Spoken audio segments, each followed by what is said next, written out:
Safari browser has a lot of really neat features I'd like to go over.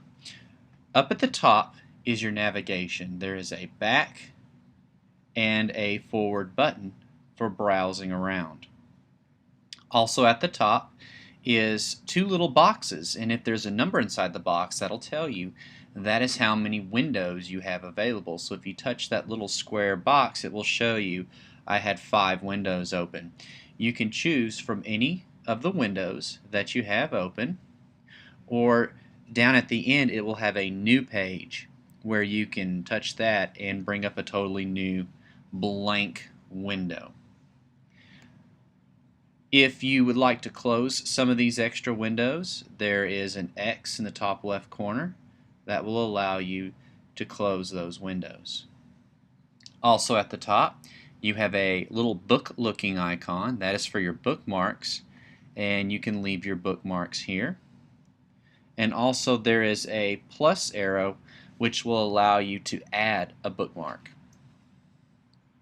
So let's say I would like to add Google to my bookmarks.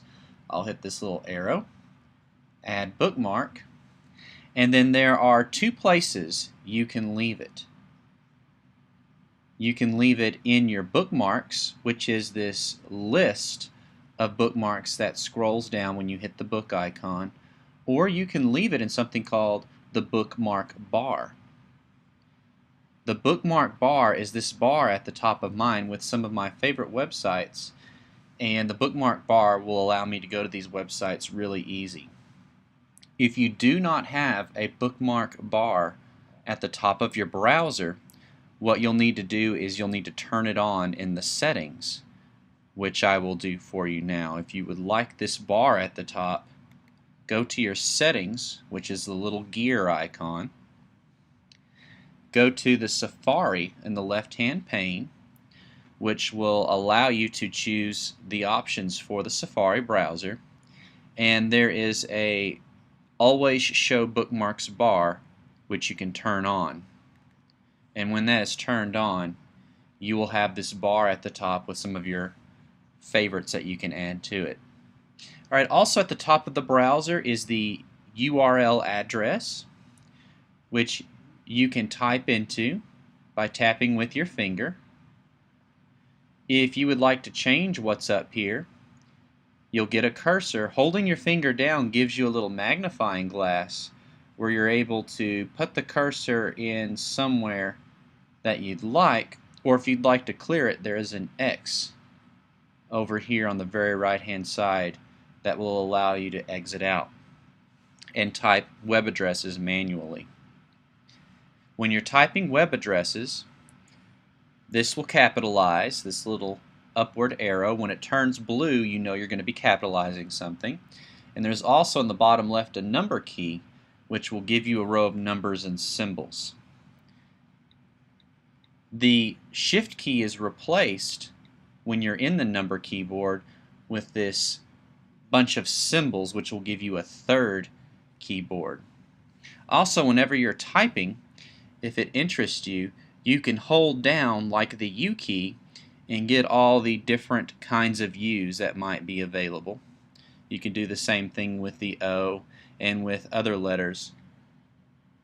Here's a Z, here's an A, and it will give you other keys.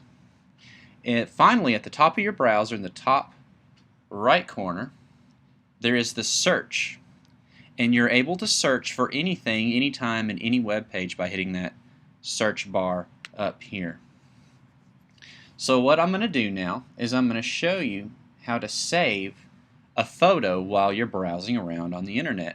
Let's say that you really like the South Belton Middle School logo up here.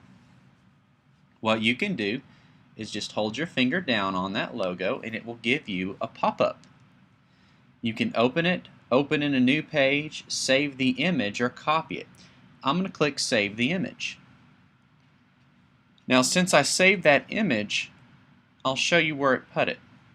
Go to your home screen and find your photo icon, which is the little flower.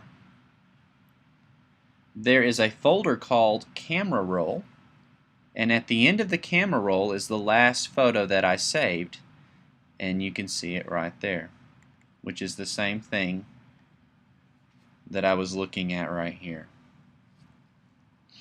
Alright, when you're browsing around, if you'd like to return to the top of the page, just tap the top of the browser bar and it will automatically return you to the very top of a page, which is handy if you're reading a really long page.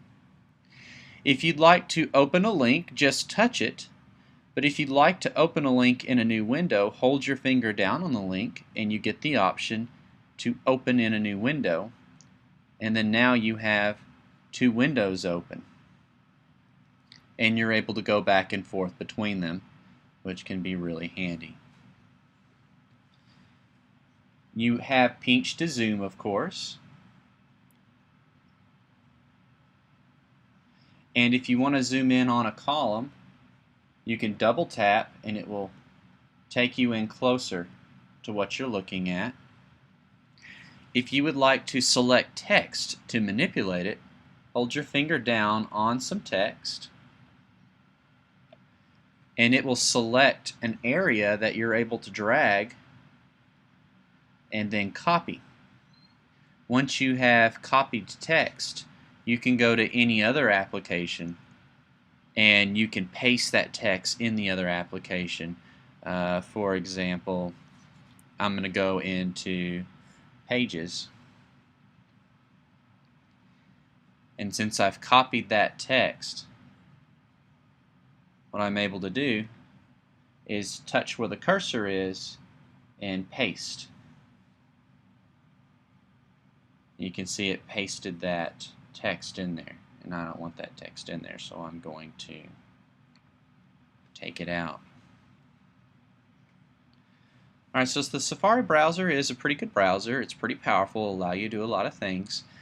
Play around with it, and if you have any questions, you know where to find me. Just look at the contact info at the end of this video.